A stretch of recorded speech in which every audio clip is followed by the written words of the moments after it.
We're glad you're here with us today, and we hope that you'll join us on our journey, following Christ and living out His plan for us. So welcome to church. Shalom saudara, selamat pagi, selamat kembali berkumpul dalam rumah Tuhan saudara. Mari kita persiapkan hati kita masuk ke dalam hadirat Tuhan. Kita sembah Yesus saja.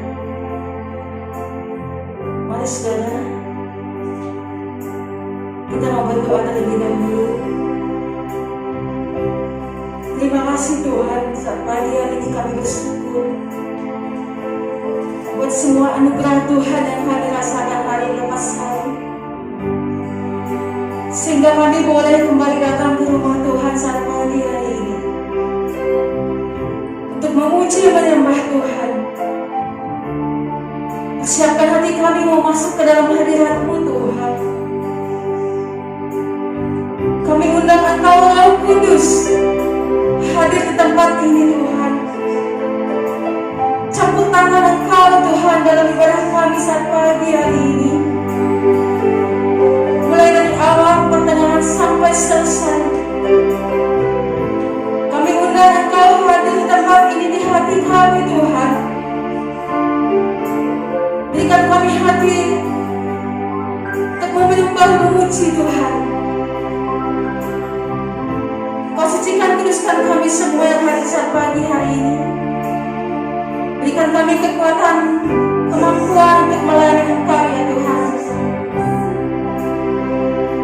Jika ada penghambat dalam hati kami Tuhan, apapun itu bentuknya Tuhan, yang menghambat kami untuk memuji menyembah Tuhan, biarlah Tuhan Kau angkat, Kau hancurkan dalam nama Tuhan Yesus Kristus.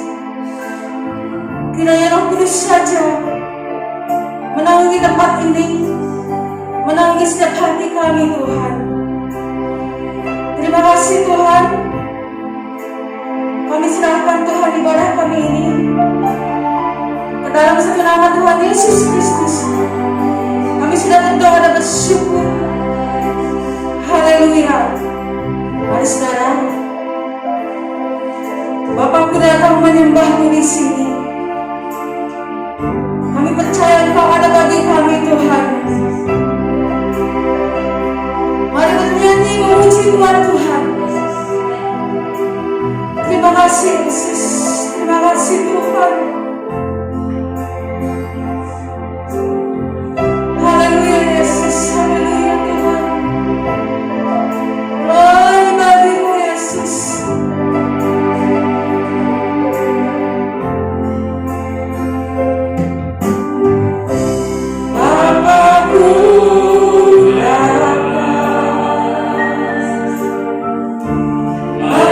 Menyembah-Mu di sini.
kau hebat, ajaib perkasa, perbuatanmu ku nyanyi haleluya,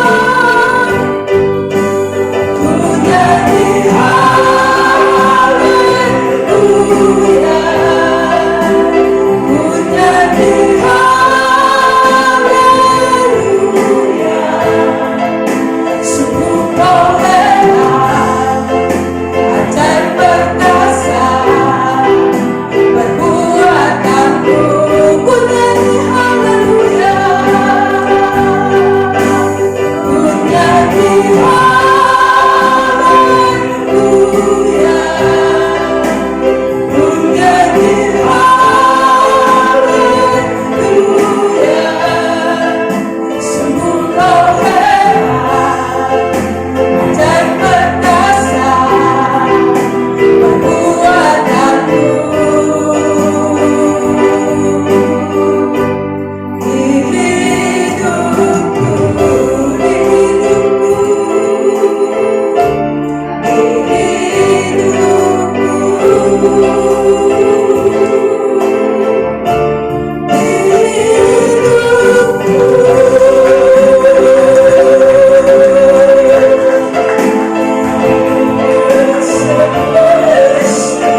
sukacita surga akan memenuhi setiap hati kita. Amin, saudara.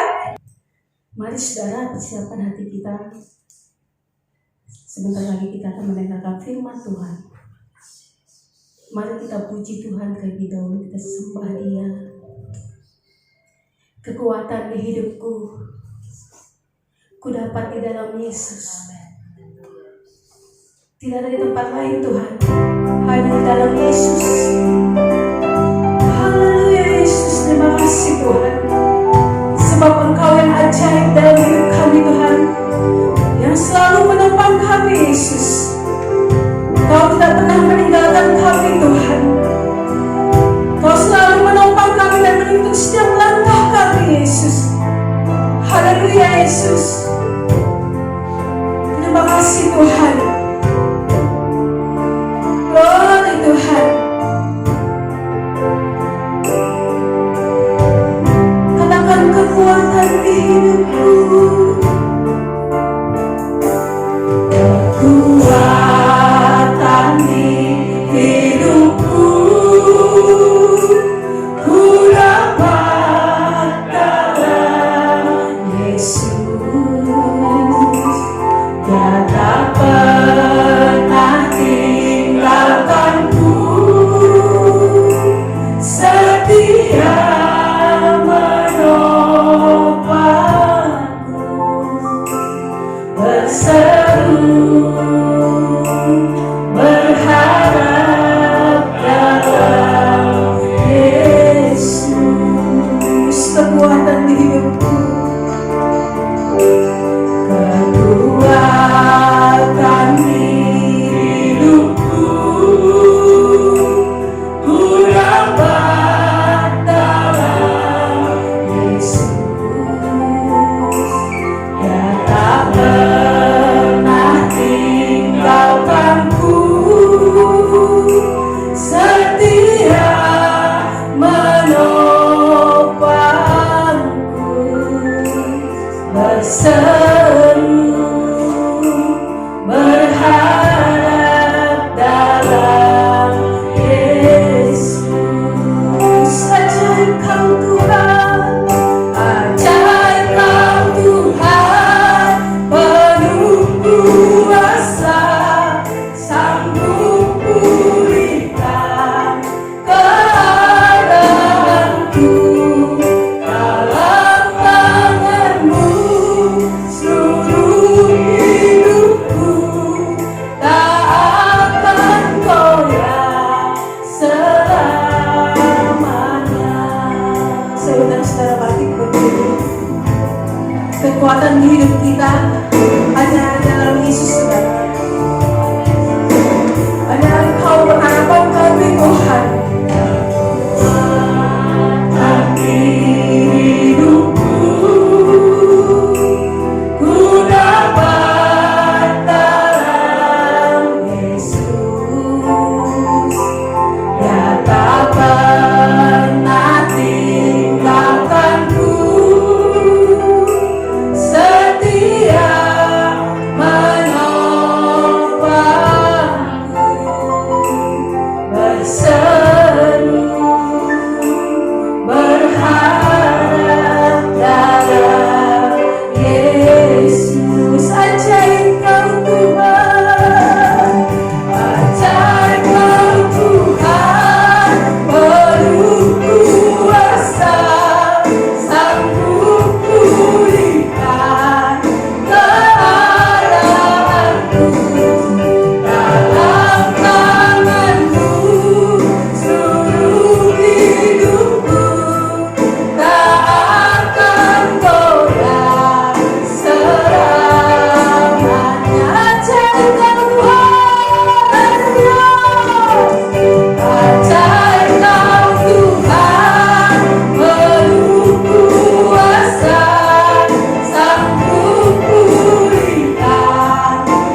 Yesus. Terima kasih Tuhan. Terima kasih Yesus. Terima kasih buat kebaikan-Mu. Karena Engkau memberi kami Tuhan. Syukur. Terima kasih Tuhan. Layak disembah Engkau Yesus. Layak dipuja Engkau Tuhan.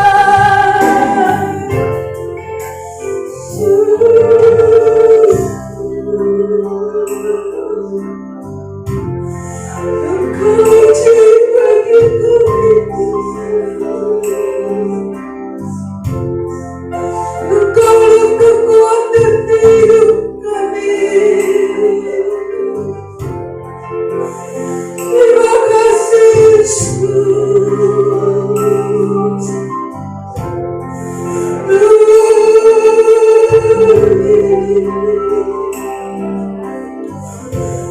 Terima kasih Tuhan. Terima kasih Yesus. Terima kasih Tuhan.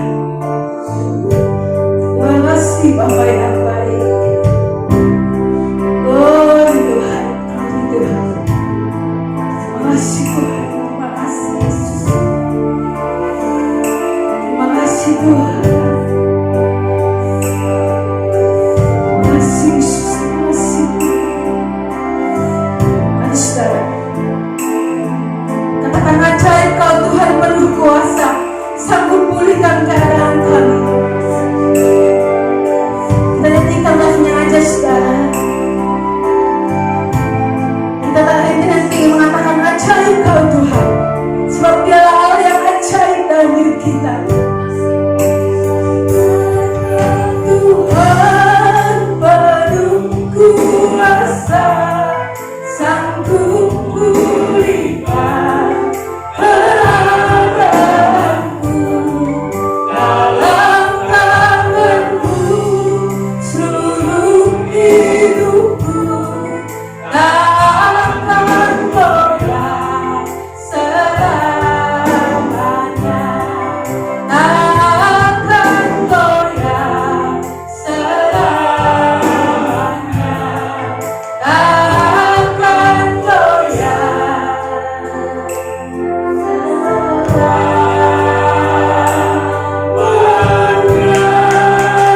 Kemuliaan buat kami. Terima kasih Tuhan. Terima kasih Tuhan. Untuk selanjutnya saya serahkan pada hamba-Nya.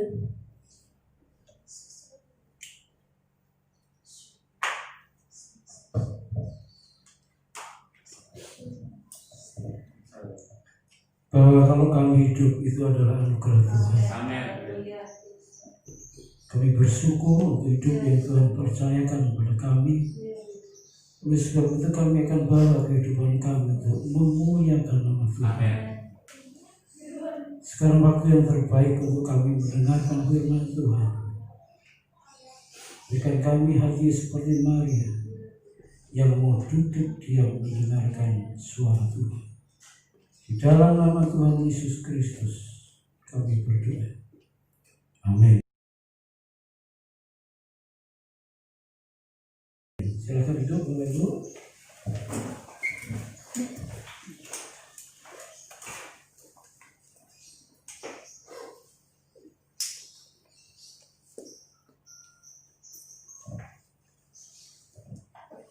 Ya, puji Tuhan, selamat datang Pak Imas. Beliau ini senior saudara. Waktu saya masih remaja sudah MC saudara. Sekarang saya sudah tua masih MC juga. Setia dalam panggilannya. Ya. Selamat datang buat Henry ya. Henry, selamat datang buat Sri Maria. Selamat datang juga. Kiranya pagi ini Tuhan memberkati saudara semuanya. Saya akan bicara mengenai mesusah. Mesusah itu apa? Sebab bagi orang Israel, mesusah itu satu hal yang tidak boleh tidak dipunyai oleh mereka. Ya, tidak boleh tidak dipunyai oleh mereka. Begitu pentingnya barang Muslim. Ya. Sehingga lewat benda ini mereka taati betul apa yang ada di dalam isi Mesusa itu. Mesusa adalah sebuah perkamen yang berisi tentang firman Tuhan, kemudian ditaruh di dalam sebuah kotak, dan kotak itu ditaruh di tiang pintu setiap rumah orang Israel. Mereka percaya betul itu, apa yang ada tertulis di dalam kotak Mesusa itu. Ya, mari kita buka dalam satu ayat di dalam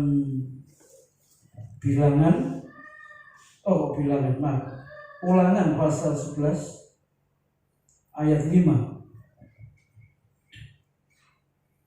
Ini isinya, saudara. Isi Mesusa itu firman Tuhan. Ini, saudara. Ulangan pasal 11 ayat 5. Kasihilah Tuhan Allahmu dengan segenap hatimu dan dengan segenap jiwamu dan dengan segenap kekuatanmu.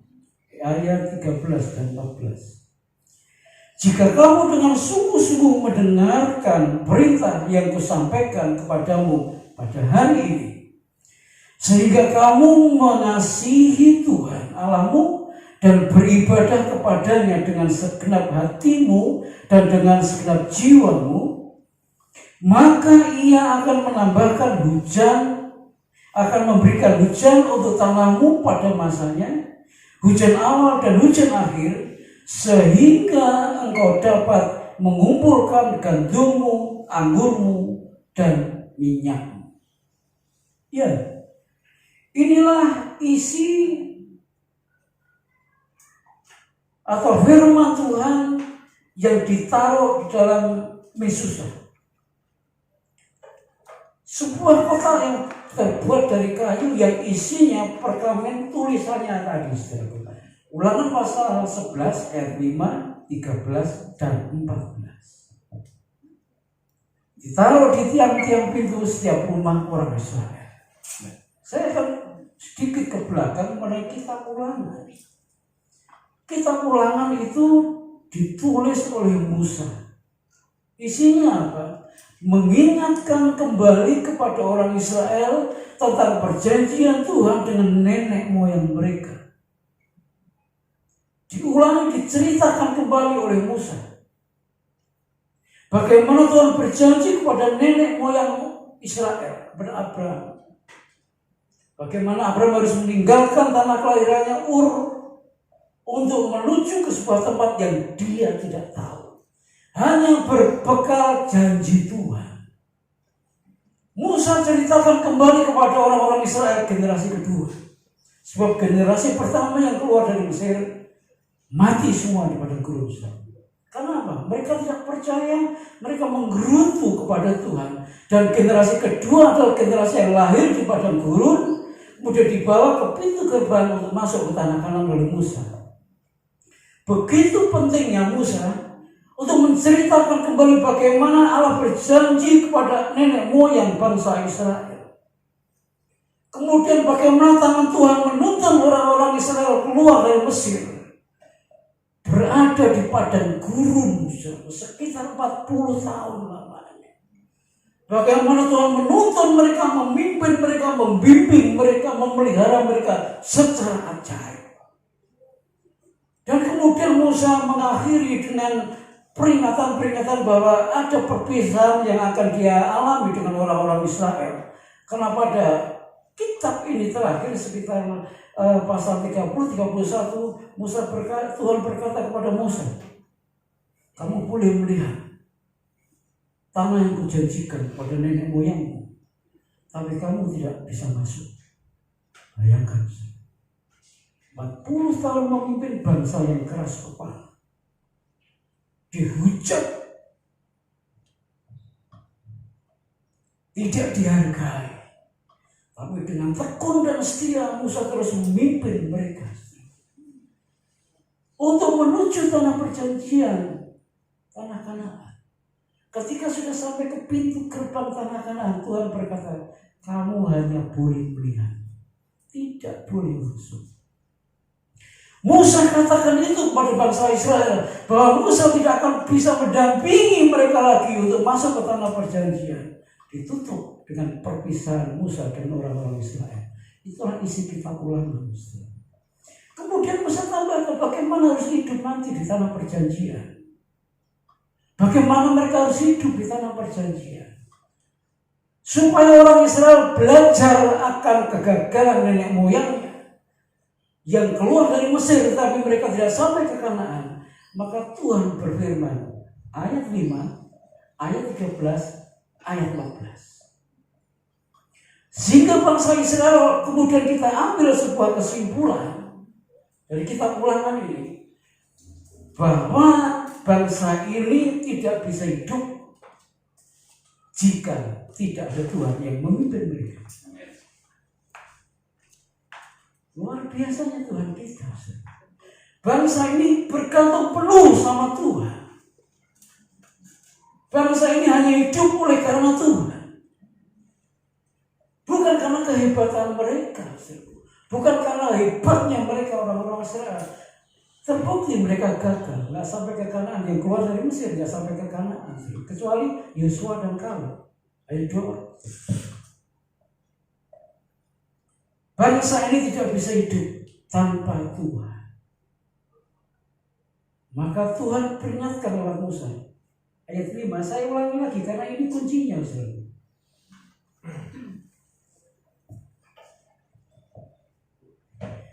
Kasihilah Tuhan Allahmu dengan segenap hatimu, dengan segenap jiwamu, dengan segenap kekuatanmu. Itu firman yang pertama yang ada di dalam Yesus. Kasihilah Tuhan Allahmu dengan segenap hatimu, dengan segenap kekuatanmu. Artinya kasihlah Tuhan Allahmu dengan sungguh-sungguh. Kalau engkau mau hidup dalam kelimpahan, kasihlah Tuhan Allahmu dengan sungguh-sungguh. Beribadahlah dengan sungguh-sungguh. Itu aja kuncinya. Sehingga bangsa ini menjadi bangsa ditakuti oleh banyak bangsa. Karena Tuhan. Kalau mereka mengasihi Tuhan dengan segenap hati, kalau mereka mengasihi Tuhan dengan beribadah dengan sungguh-sungguh, maka ada 3 berkat yang luar biasa yang selalu Tuhan katakan pada mereka. Gandum, minyak, anggur. Saya baca dalam kitab Perjanjian Lama. 3 berkat ini selalu disebut oleh Tuhan. Pertanyaannya, apakah tidak ada berkat yang lain selain gandum, minyak, anggur? Ada. Tapi gandum, minyak, dan anggur itu bukan sekedar berkat material. Bukan. Nanti saya akan ceritakan di sini. Kalau kamu mengasihi Tuhan dengan sungguh-sungguh, beribadah dengan sungguh-sungguh, maka Tuhan akan menurunkan hujan pada waktunya. Dan kamu akan menerima gandum, minyak, dan anggur. Saudara, gandum, minyak, dan anggur. Saya mau supaya saudara tidak salah paham dalam ayat ini. Sekalipun tema pada pagi ini adalah Yesus, tapi yang menjadikan bangsa Israel diberkati Tuhan bukan bendanya, tapi isi yang ada di dalamnya. Kalau mereka melakukannya dengan sungguh-sungguh, beribadah kepada Tuhan dengan sungguh-sungguh, mengasihi Tuhan dengan sungguh-sungguh, maka hasilnya adalah kamu akan menerima gandummu, minyakmu, dan anggurmu. Nah, saya mau ceritakan tentang ketiga hal ini.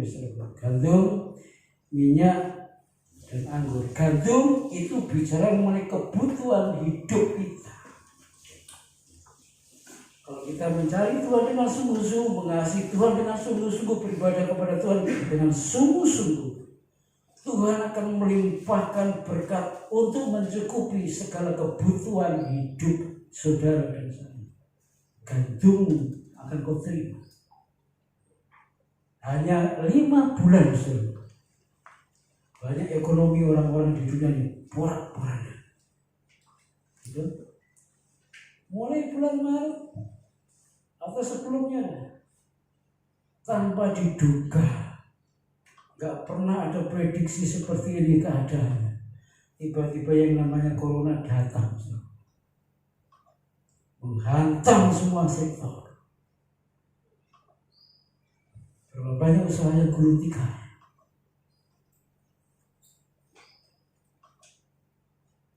Berapa banyak orang yang di PHK, jutaan.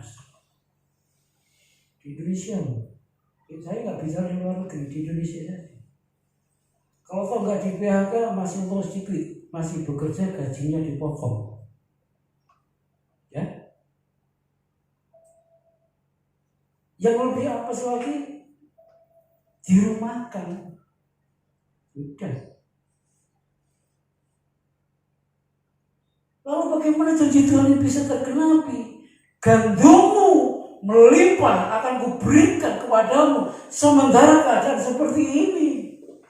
Saya bicara seperti ini gak gampang loh, saudara. Banyak orang tertawa bagaimana mungkin Tuhan akan memberkati kami dan berlimpah. Realitanya seperti ini. Tapi saya menceritakan kepada saudara tentang gereja ini. Gereja ini bukan gereja yang besar, jemaatnya nggak banyak, sederhana semuanya. Tapi tidak ada satupun jemaat sini yang di PHK. Cek.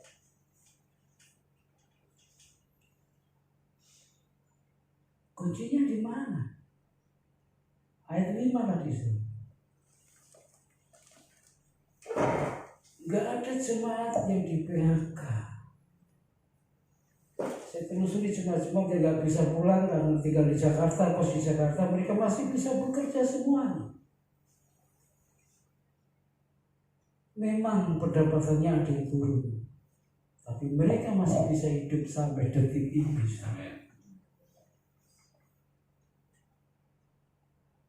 Banyak pendeta yang bingung. Ya. Ada teman-teman saya pendeta cerita, wah Pak Anies pemasukan gereja saya turun 70%. Kemudian darah tingginya mulai naik. Saya kok gak pernah mikir pemasukan turun atau naik, gak pernah mikir. Saya hanya lakukan tugas saya saja. Saya percaya Tuhan akan melakukan tugasnya Tuhan.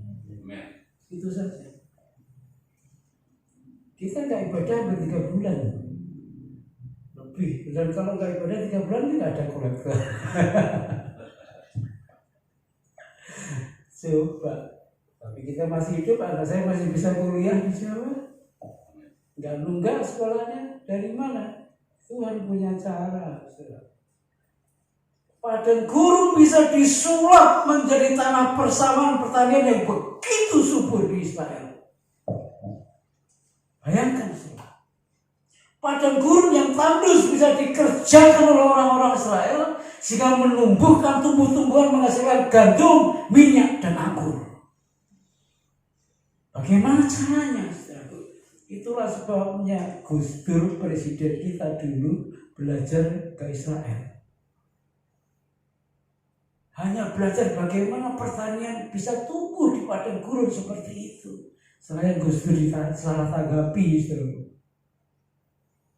ya, disalah tanggapi, dituduh kerjasama dengan orang-orang Yahudi. Bodohnya orang-orang kita. Belajar dari padang gurun yang tandus disulap menjadi tanah pertanian yang subur, kok dituduh yang enggak.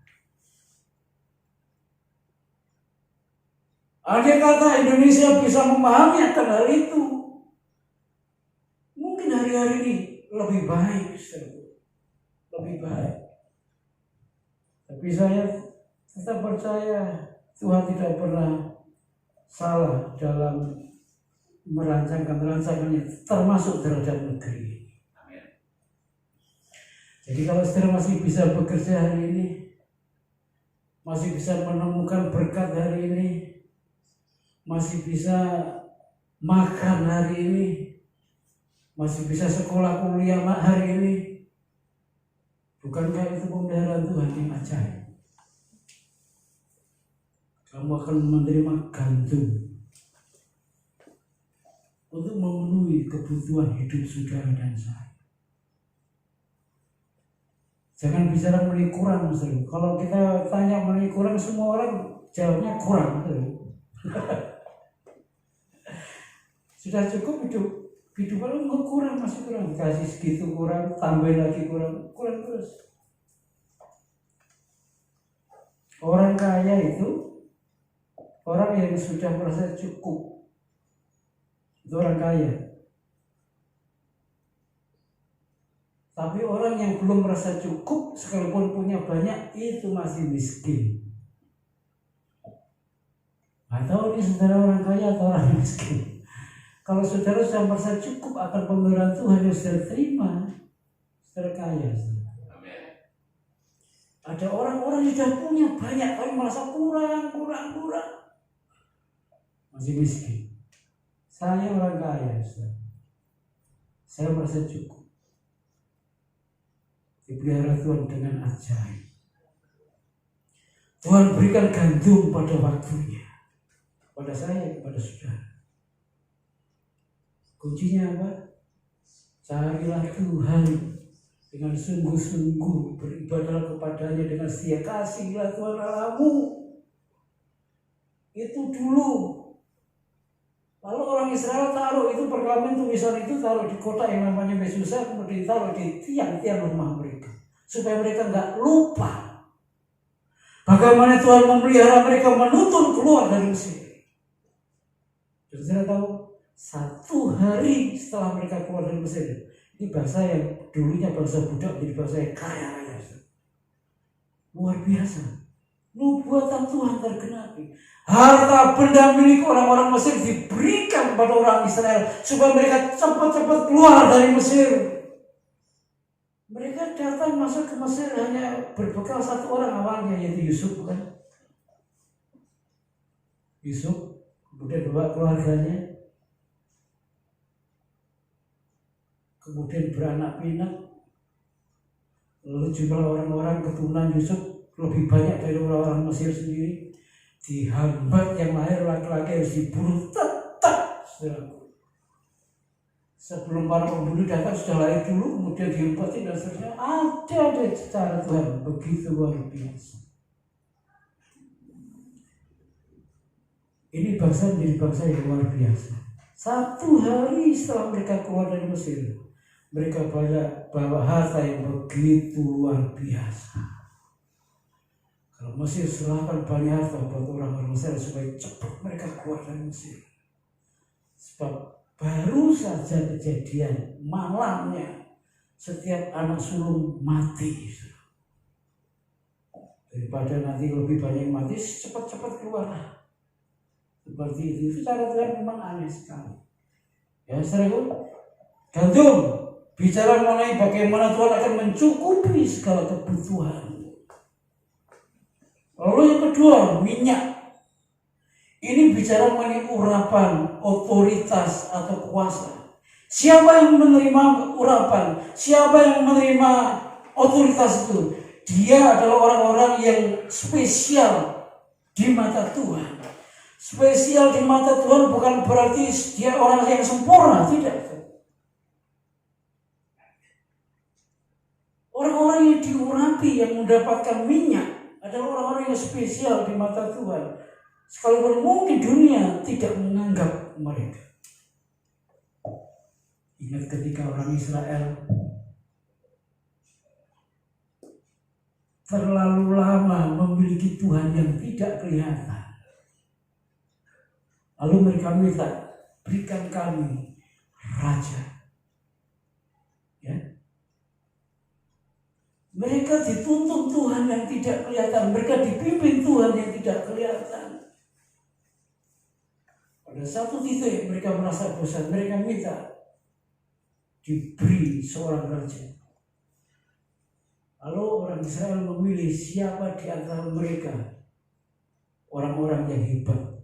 Ketemulah yang namanya Saul. Dipilih menjadi raja. Tetapi ingat, Saul tidak dipilih dengan pemilihan cara Tuhan, pakai undi. Ketemu Saul, kalau memang Saul gagah, perawakannya luar biasa. Mungkin tingginya 2 meter lebih, dadanya bidang, tangannya berotot, cocok untuk memimpin bangsa Israel. Tapi apa yang terjadi? Pilihan orang Israel ternyata salah. Saul gagal. Ya kan? Saul gagal.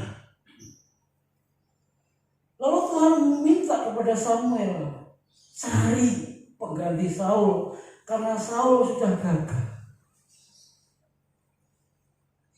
Samuel datang ke rumah Isai. Dan salah satu anak Isai itu namanya Daud. Anak yang paling kecil, perawakannya kecil, pekerjaannya hanya mengembalakan kambing domba. Sementara kakak Saul memang bodinya bodi tentara. Hebat. Ketika satu demi satu anak-anak Isai diperhadapkan kepada Samuel, Samuel merasa ini kelihatannya yang diberi Tuhan. Tapi Tuhan bilang, bukan. Apa yang dilihat manusia bukan yang dilihat Tuhan. Sudah 11 habis ini anaknya hanya segini saja, sebab Tuhan masih belum bicara kepada saya untuk memilih salah seorang dari anak-anakmu, kata Samuel kepada Isai. Hanya ini anakmu. Isai sampai lupa masih punya anak satu di padang belantara. Hampir saja dia bilang iya, masih ada satu. Tapi kecil anaknya, perawakannya ramping, pipinya kemerah-merahan. Dia jaga kambing domba di padang belantara. Bagaimana? Panggil dia, kata Samuel. Ketika Daud dipanggil menghadap Samuel, lalu Tuhan bicara, ini yang aku pilih. Lalu Samuel mengurapi Daud dengan minyak. Orang-orang yang diurapi dengan minyak, mendapatkan minyak adalah orang-orang yang spesial. Orang-orang yang spesial bukan berarti orang yang sempurna fisik bodinya, tidak. Tapi orang-orang yang mengasihi Tuhan dengan sungguh-sungguh.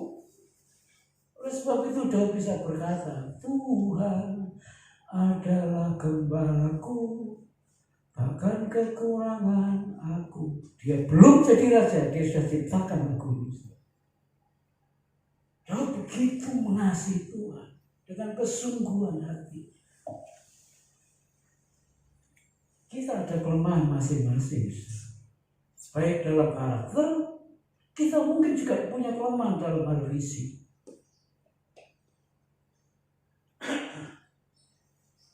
Tapi di mata Tuhan, saudara dan saya adalah orang-orang yang spesial. Amen. Karena saudara mengasihi Tuhan dengan sungguh-sungguh. Dan saudara layak dapat minyak. Bicara mengenai otoritas, Daud diurapi dengan minyak. Dia dipilih menjadi orang yang dipercayai Tuhan untuk memimpin bangsa Israel pada waktunya. Mungkin saudara dan saya tidak akan jadi raja, presiden juga enggak, lurah juga belum tentu. Kepala desa juga belum tentu. Tapi minimal seperti ini loh. Otoritas kan bicara mengenai pengaruh. Saudara diberi kuasa Tuhan untuk menjadi orang-orang yang bisa mempengaruhi orang lain, memberi semangat, memberi harapan, memberi kekuatan untuk orang-orang ini bisa bangkit kembali. Itu otoritas.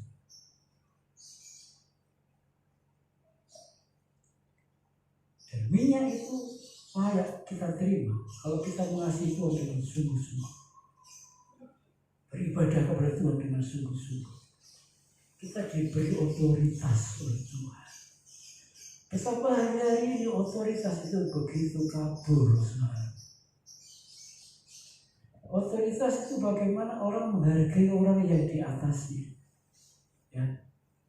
Orang menghormati orang-orang yang ada di atasnya, bawahan dengan atasan, karyawan dengan bosnya. Perhatikan di negeri kita ini Indonesia. Orang panggil presiden aja panggil namanya, ya. Jokowi, presiden loh. Presiden itu panggil Jokowi, masih mending dipanggil dimaki-maki. Coba, mana otoritasnya?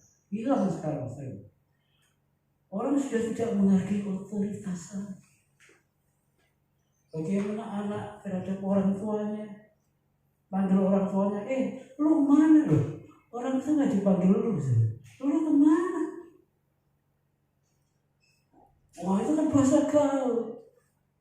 Ini bukan masalah bahasa gaul.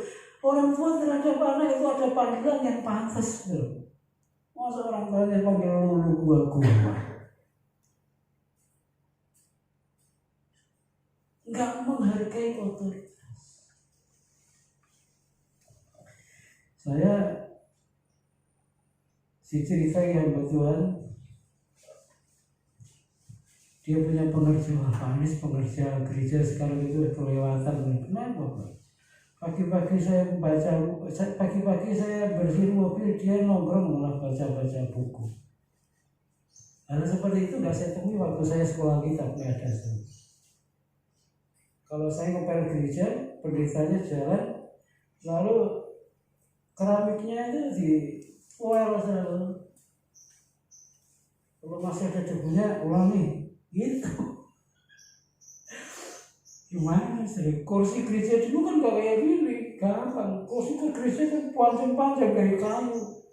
Ya, dilap yang buat tempat duduk. Kemudian biasa gereja dulu kan kayu sandarannya itu, kemudian belakangnya ada tempat buat Alkitab kan. Dan ternyata itu kan sekarang enggak lagi buat tempat Alkitab, tempat kertas, tempat plastik permen, isinya. Jadi kita bersih bukannya tempat duduknya saja, tapi belakang bisa kadang-kadang yang lebih susah ada permen karet nempel. Dan setiap minggu harus bersih, kita keliling terus. Ya. Tapi zaman sekarang sulit temui pekerjaan seperti itu. Kembalinya bersih mobil, pekerjaannya baca buku. Nah, saya kan sering keliling daerah-daerah, tapi kalau ada gereja-gereja yang kurang tenaga, saya tahu ada stoknya, saudaraku ya. Kemudian saya panggil ke kantor, kemudian kalau saya suruh buat semacam lamaran, ya spesifikasinya apa saya kasih tahu di pedalaman, hampir selalu tanyanya, Pak, di sana sinyalnya bagus nggak Pak? Kamu itu mau melayani Tuhan, mau main handphone? Di pedalaman mau cari sinyal, naik pohon dulu. Kok tadinya sinyalnya bagus juga? Wah, coret ya seperti bayangkan, otoritas sekarang sudah mulai kabur, tidak dipakai lagi. Tapi mari kita kembalikan ini. Sebagai orang tua kita ingin dihargai oleh anak-anak kita. Bagaimana supaya dihargai? Jadikan contoh dan teladan hidupmu bagi anak-anak. Seorang pemimpin dihargai, disegani oleh anak buahnya. Jadilah teladan bagi orang-orang yang ada di bawah. Seorang pemimpin yang baik itu, dia harus bisa membuktikan dia pernah menjadi bawahan yang baik. Itu kuncinya. Seorang pemimpin yang baik, dia harus bisa membuktikan dia pernah menjadi bawahan yang baik. Kan saudara kita nggak pengen jadi bawahan terus kan? Kita pengen satu saat, seperti firman Tuhan berkata, kamu akan menjadi kepala, bukan ekor. Kepala ini juga bicara mengenai pengaruh. Kepalanya kemana pasti ekornya ikut kan? Nggak mungkin kepalanya ke sana, ekornya ke sana, nggak mungkin. Pasti ikut. Ya. Setiap kita kan ingin punya kepala, kita punya orang-orang yang meneladani kita. Jadilah Dan saudaraku, kalau saudara ingin nanti dihargai sekali oleh bawahan saudara, kalau sekarang kita masih jadi bawahan, jadilah bawahan yang baik. Kalau jadi bawahan saja sudah nggak baik, saudara nggak akan pernah jadi pemimpin yang baik. Janji Tuhan yang kedua, engkau akan menerima gandummu, minyakmu. Tuhan berikan otoritas kepada kita, bukan saja untuk mempengaruhi orang, bahkan otoritas untuk mengusir kuasa jahat. Otoritas dari Tuhan. Pada murid-murid Yesus ketika dilepas untuk melayani Tuhan di kampung-kampung, di desa-desa, dilepas mereka membawa otoritas dari Tuhan. Meskipun mereka orang-orang sederhana, tapi kalau mereka membawa otoritas dari Allah yang Maha Kuasa, mereka menjadi orang-orang yang luar biasa. Saudara, polisi di jalan raya itu sekalipun pangkatnya hanya balok merah satu, itu tentara ini. Tapi kalau mereka pegang sempritan, dia pegang sempritan, saudara suruh berhenti, harus berhenti. Sekalipun dia pangkatnya rendah. Kenapa kita harus tunduk sama polisi yang paling rendah? Karena dia punya otoritas dari pimpinannya. Kalau saudara melawan, saya sama juga melawan Kapolri. Seperti itu. Sekalipun polisinya itu pangkatnya paling rendah, tapi kalau di jalan raya dia bawa sempritan, dia nyemprit kita. Jangan coba-coba kabur atau melawan. Di samping kita nggak tahu hukum, permennya itu apa kita nggak tahu, tapi kita harus tunduk sama otoritas. Demikian juga saudara dan saya, ketika Tuhan berikan otoritas kepadamu, kamu akan melakukan perkara-perkara yang lebih besar daripada aku. Bayangin saya, Tuhan Yesus saja sudah melakukan perkara-perkara yang begitu dahsyat, tetapi dia berkata, kamu akan melakukan perkara-perkara yang lebih besar daripada aku. Saudara diberi otoritas kuasa Tuhan, bukan saja untuk bisa menjadi pengaruh bagi orang lain, tapi iblis pun akan tunduk kepada saudara dan saya. Luar biasa kan? Luar biasa. Kalau saudara berkata gunung itu pindah, gunung itu pindah. Gunung masalah, gunung persoalan. Kalau saudara berkata pindah, maka itu pun akan pindah. Yang kedua, bicara mengenai minyak. Yang ketiga, bicara mengenai anggur. Bahwa kita semua tahu bahwa anggur itu melambangkan darah Kristus waktu perjamuan kudus. Ketika Tuhan Yesus disalib, kata terakhir yang diucapkan adalah sudah selesai. Apa artinya sudah selesai? Dia tuntaskan tanggung jawabnya untuk menebus dosa saudara dan dosa saya. Sudah selesai. Bukan hanya dosa yang dia tanggung, penyakit kita pun ditanggungnya di atas kayu salib. Sudah selesai.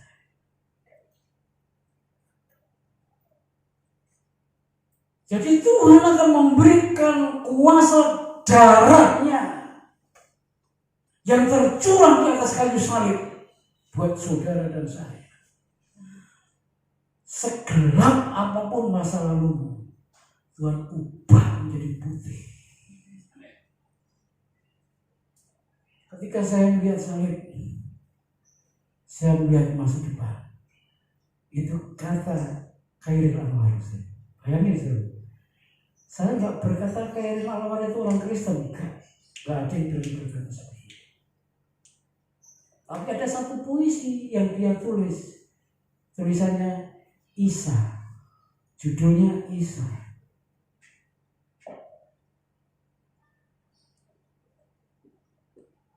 Ketika aku melihat darah, aku melihat harapan.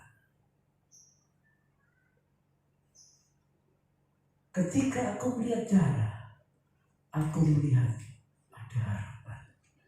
Darah siapa yang dimaksud oleh Khairil Anwar ini? Judulnya Isa, darahnya Isa, darahnya Yesus. Ketika aku melihat darah Yesus, aku melihat ada harapan di masa depan. Ketika saya melihat salib, ketika saya melihat darah yang muncul, saya melihat ada harapan di masa depanku. Ada harapan untuk memperbaiki kesalahanku. Ada harapan untuk menata lebih baik lagi. Ada harapan untuk menikmati segala kebaikan Tuhan. 3 perkara yang Tuhan berikan kepada saudara. Kalau saudara mengasihi Tuhan, beribadah dengan sungguh-sungguh, gantung, Tuhan akan cukupi segala kebutuhan saudara. Minyak, saudara akan diberi otoritas Tuhan. Minyak urapan itu kalau saya pelajari itu unsurnya 5. Kemudian ada takarannya khusus, dicampur. Zaman dulu.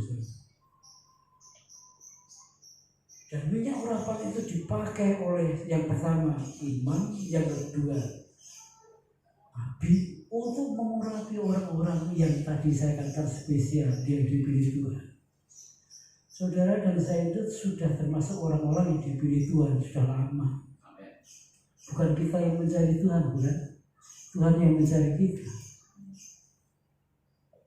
Saudara, orang-orang yang spesial di mata Tuhan, Tuhan berikan minyak kepada saudara. Saudara diurapi, saudara diberi otoritas Tuhan untuk menjadi berkat, untuk menjadi contoh dan teladan, bahkan untuk menghancurkan kuasa-kuasa iblis. Luar biasa. Dan anggur, penyakit saudara sudah ditanggung Tuhan di atas kayu salib. Fisik bisa lemah, tapi roh akan diperbaharui terus. Jadi kalau saudara ada yang mengalami sakit penyakit, saudara nggak punya uang untuk berobat, percaya anggur sebagai lambang darah Kristus sudah diberikan tercurah buat saudara dan saya. Kuasa kesembuhan itu Tuhan berikan pada saudara dan saya. Dan saudara sering merasa sepi di tempat-tempat keramaian, kuasa darah Yesus melindungi saudara, membungkus saudara. Tuhan berkata sudah selesai, semua sudah ditanggung Dia di atas kayu salib. Saudara tinggal menikmati kuasa darahnya. Lalu apa yang kita lakukan dalam hidup ini? Semua sudah Tuhan tanggung. Semua sudah Tuhan selesaikan. Bagian kita adalah kasihilah Tuhan Allahmu dengan sungguh-sungguh, beribadahlah kepada Dia dengan sungguh-sungguh. Bagian Tuhan adalah memberikan gandum, minyak, dan anggur pada saudara. Bahkan di ayat-ayat seterusnya dikatakan, engkau akan berumur panjang dan anak cucumu juga akan berumur panjang. Saya pikir apa enaknya umur panjang tapi kalau sakit-sakitan. Tuhan tidak lakukan hal seperti itu. Kan ada anggur tadi. Tuhan jadikan engkau akan umur panjang, anak cucumu akan umur panjang, akan hidup dalam kelimpahan, akan diberi otoritas dari Tuhan. Luar biasa. Jadi jangan meninggalkan Tuhan, jangan berlari jauh dari Tuhan. Tetap dekat dengan Tuhan. Apapun kondisinya, situasi, cari Tuhan, kasih Tuhan dengan sungguh-sungguh. Itu bagian kita. Dan bagian Tuhan akan Dia lakukan. Dia akan memberikan gandum, Dia akan memberikan minyak, Dia akan memberikan anggur. Itulah yang dipercayai oleh orang Israel. Maka perkawinan itu dibungkus dengan rapi, ditaruh dengan bagus di mezuzah, ditaruh di tiang-tiang pintu supaya mereka ingat bagaimana pemeliharaan Tuhan yang tidak pernah masuk akal. Pemeliharaan Tuhan tidak pernah masuk akal. Luar biasa. Tuhan memberkati kita semuanya. Karena setiap kita boleh menikmati minyak, anggur, urutannya tidak boleh dibalik-balik. Kalau sudah baca di Alkitab Perjanjian Lama, hanya 3 hal ini yang selalu disebut Tuhan: gandum, minyak, anggur, itu saja. Tercek di Perjanjian Lama. Tuhan berkati kita semuanya. Amin. Terima kasih Tuhan. Firman Tuhan pagi hari ini mengingatkan kembali kepada kami. Mungkin kami mulai kurang sungguh-sungguh lagi mengasihi Tuhan. Karena terlalu banyak persoalan yang harus kami tangani. Dan tidak semua persoalan bisa selesai. Membuat kami lelah dan capek. Mungkin kami tidak lagi sungguh-sungguh beribadah kepada Tuhan. Karena mungkin ada di antara kami yang berpikir setiap firman Tuhan yang disampaikan oleh pendeta bertolak belakang dengan realita kehidupan. Mungkin ada di antara saya yang beribadah hanya sekedar beribadah. Maka pagi hari ini pagi yang sangat baik buat kita. Memperbaiki, memperbaharui lagi. Supaya kita lebih sungguh-sungguh mengasihi Tuhan, mencari Tuhan dan beribadah kepada Tuhan. Maka bagian Tuhan akan Tuhan berikan pada saudara. Dia akan memberikan gandum, Dia akan memberikan minyak, Dia akan memberikan anggur buat kita semua. Kalau Khairil Anwar saja dia bisa berkata, kalau aku melihat darah, aku melihat masa depan. Bagaimana kita tidak bisa melihat itu? Sementara darah itu terkucur buat saudara dan saya. Mestinya kita boleh melihat lebih jernih lagi. Setiap kali aku melihat darah Kristus, ada harapan untuk masa depan yang lebih baik buatku, buat keluargaku. Biar ini membuat kami semakin bersemangat untuk menjalani hari-hari kami, karena ada masa depan yang lebih baik buat kami. Karena Tuhan sudah selesaikan semua persoalan kami di atas kayu salib. Dalam nama Tuhan Yesus Kristus kami berdoa. Amin. Saya kembalikan. Ada satu saat firman Tuhan tidak bisa ditemui lagi. Dan jika hari ini kami masih bisa mendapatkan firman Tuhan, baik itu teguran, baik itu peringatan, baik itu dukungan, dorongan, kami akan terima dengan hati yang bersyukur dan bersukacita.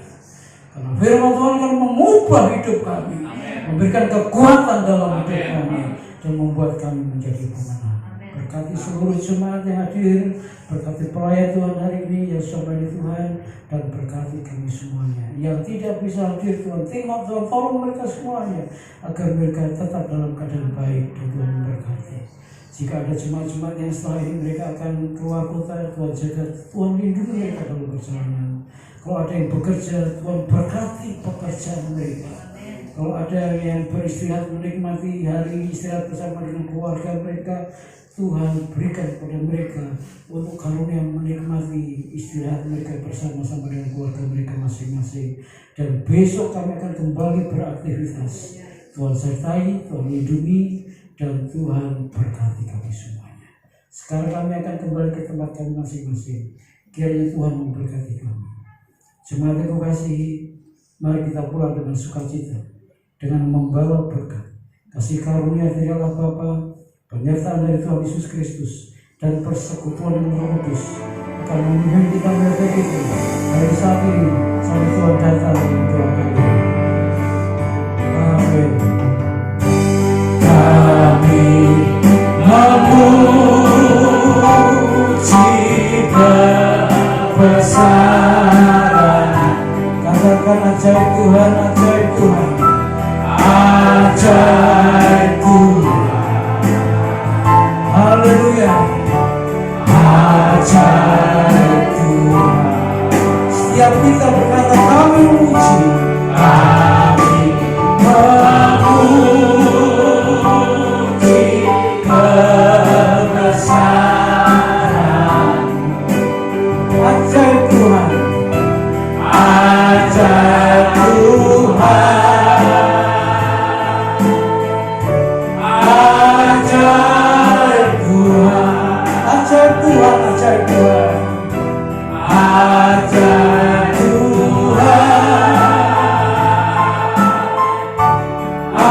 ajar